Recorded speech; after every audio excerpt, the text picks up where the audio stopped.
Hey guys, let's talk about signet rings. I've got one on my finger here. Okay. So what's signet rings? What are they? Why do people love them? Why are we so crazy about them? Let's talk about myself. So I'm the most crazy person when it comes to rings. So I'm Patrick Enin. I'm the CEO of Uruka. Uruka is a smart payment ring provider. So actually, I'm a banker. So that would mean I focus more on the financial side of things. But I remember when I first saw my smart ring, that was years ago, about 2 years ago at this stage, while I was in the bank, right? While I was in a meeting. And I looked at it and I said, what the heck is that? And someone said to me, hey, it's a smart ring. You can watch your fitness, monitor your fitness, and do everything on it. There and then I said, hey, I'm going to start putting my money aside and I'm going to turn it into something that you can do for payments or use for both. So right now we're the first, as you can see, I think you can see it blinking there. We're the first that can actually allow customers make a payment with your ring and also track your fitness and your health and your sleep and your blood level on your ring at the same time. Which, again, we're delighted to launch this year and we're cool. Again, we've not raised any penny in this. So everything we do is for our customers. I'm here as opposed to talking to investors because of our customers. So I'm happy to provide this, and this is what I do. Okay, I love banking, and more importantly, I love rings more. I've always been a fan of rings. I remember my first rings again from I think the first movie I saw it was Wall Street. Michael Douglas, he had it on his pinky. It was the coolest thing ever. And what's funny as well is that we all wear our rings on our pinky. Okay, you have to wear it on pinky. I mean, I think William Churchill used to wear it on his wedding finger on the right hand side, which is cool. Okay, don't get me wrong, it's good. You should wear a ring wherever you feel comfortable. I promote rings, and I can tell you 100%.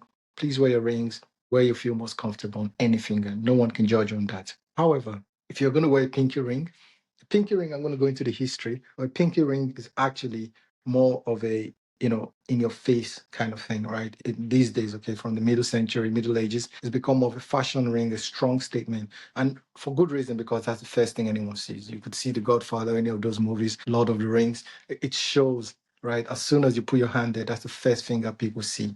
Okay, and that's why you have this. And obviously, we're making ours more crazy because it does more. I'll get into that in a minute. So rings started, I think, from 3,500 BC. That's how long ago that the first rings came out. Again, those days they used to be cylinders from 3005 in Mesopotamia. I hope I'm saying that correctly.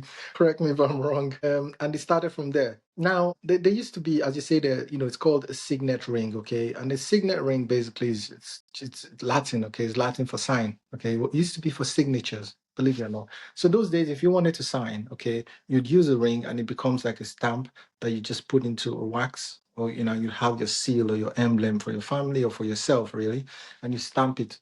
Okay, as soon as you stamp it there, that's you done. It's known that you authorized that document, okay, before it went out. So that was what it started, and that's what it used to be. Okay, so if you think about who would usually sign a document 3,500 years ago, it had to be someone powerful, someone strong. So it used to have to be rulers. Again, it has to be, let's call them deities, right? Because they worshipped them those days. But chiefs and all those people used to have rings where it was more or less like a cylinder where you just tap, and then it becomes a signature. Okay. Then around the 2000 BC is just when, with the pharaohs coming along is where it became more of a powerful or a status thing, whereby if you have a signet ring, it's seen as you signing or approving something or a document. And as usual, you have to be a strong or at least a more powerful family member to be able to sign. And what that means as well, if you're signing away a deed or a document, it means that your kids will also get to sign it. So what used to happen then, you pass the ring from family to family. That became a thing around 2000 BC, right? So years and years and years ago. So it was one of those things where it became more of a symbol of power, symbol of authority. Even when, writings came up, I think we started handwriting and signature because it was more convenient. Okay, you couldn't keep stamping everywhere. And how many people could afford to get a gold or silver ring? You couldn't. So what people have to do then was get a pen and sign. But even then, even with that, I think there was a lot of people still using it for signatures. I can tell you right now, King Edward II, just around, I think he was around the 14th century, had rings, and his ring then used to be signature. In fact, no document was valid. He authorized in the UK. Okay, it was a decree in the UK. No document could be signed unless there was a signature on it from the signatory, a signet on it from the king or from the Lord or from somewhere, someone strong enough or someone powerful. So it became a status thing, and it's remained a status thing within us, right? Even if you see it, as soon as you see a ring, it comes, your eyes get caught to that, okay, and it becomes something, okay, that you look at. Okay. Then around the Middle Ages, around I'll say the 14th, 15th century, the people started introducing stones, precious metals into it.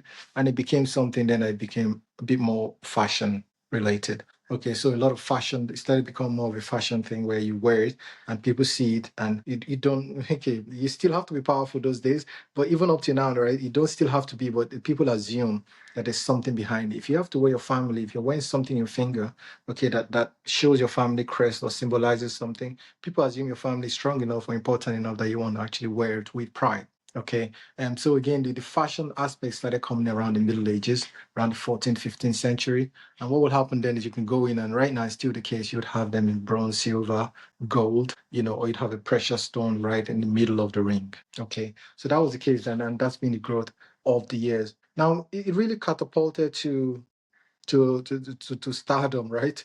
When movies started using it. So movie stars started using it till now. So I talked about, the Lord of the Ring, talked about the 1980, I think it was 1989, like a Douglas in terms of that Wall movie was called Wall Street. So he had the ring there. And again, he was just coming in. He was a man from the streets. But what he wanted to do was to try and show his importance. And to look important, he had the ring on. Okay, which I think is one of the coolest things ever. And then obviously you have the Sopranos, or they had the rings, and then you have the Lord of the Rings as well, which is one of those important things that brought out the whole imagery of the rings. But again, initially I think it started off as from power and authority, started going into some nefarious characters, okay, around the mafias, where people believe that if you had a ring on, you were the mafia, or you had something to do with it, some drugs, okay. But slowly, with stars and going into movies and fashion, in terms of Jerry said, Sex and the City, one of the stars, Jessica Parker, had it on. And we also had, I think, again, Kate Moss used to have a ring, a pinky ring on as well. So it became, those guys actually pushed it, okay, pushed it more into, again, we had, I think, rappers as well started wearing it. Okay, Diddy, the whole of, we all know them. Yeah, Diddy, Ja Rule, Jay-Z, all of them. Okay, they all had pinky ring on at some point. Now, when stars and celebrities started wearing it, it became a fashion thing. Okay, Taylor Swift now wears it. Okay, and everyone was like, "Whoops, I'm gonna have a picture of her wearing it." Then the Super Bowl, it became more of a fashion thing, and people now started wearing it and wanted to wear it. In my opinion, right, I think it remains a very strong thing, more so that we, I'm delighted to say that we are one of those that are just taking it to the next step. So right now, I'm wearing this ring, okay, and I've got several of these rings to wear, okay, but in truth, this is the one I love the most. So for us now, you now have I talked about this at the start. So we've introduced something where you actually have your family tree on this ring. So this ring, again, I don't want to tap it, but if I tapped it on this phone, it shows the family tree, which I think is a stronger or the next level, okay, in terms of how we see it. Because previously you'd have a gold ring, okay? The gold ring just shows a crest, and you have to be close enough to see it, okay? But again, it was always a conversational piece. So if you have crest, people look at it, they love it, they look at the design, they understand what it's about. Especially, for instance, you have a crest design where it talks about your family and maybe three eagles. People know instinctively that your family has to do with, again, there are three people in there that are significant, or you're going to have three animals, which signifies your kids. So that design, I think, is something that is a conversational piece that people talk about. Your ring now with Oroka becomes a conversational piece where you're not just showing people your crest, you're actually showing them your family tree. With our rings, once you design it, you tap it on the phone, it shows your family crest if you wanted to. It shows your family tree, your genealogy, which a lot of people are interested in these days. People want to see where you're from, what country, your great granddad, your great grandfather, your lineage, your blood, your country. So that's important. So we get to show that on our rings. And then one level that you can have some pictures as well that we store. Okay. And then you pay obviously for the storage of the device and the pictures and things like that. So it's really cool. I like it because it takes it to the next level. Okay. This is again, we're talking about 3,000 years of history. Okay.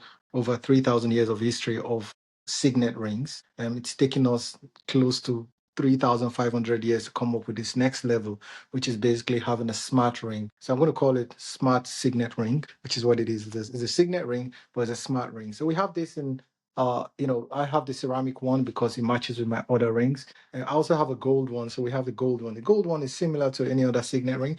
It looks like a signet ring, but the cool thing is if you tap it on the phone, it shows your family tree. It shows your crest as well. and it's really cool. Again, it's a conversational piece already. So Signet rings are good already in their own.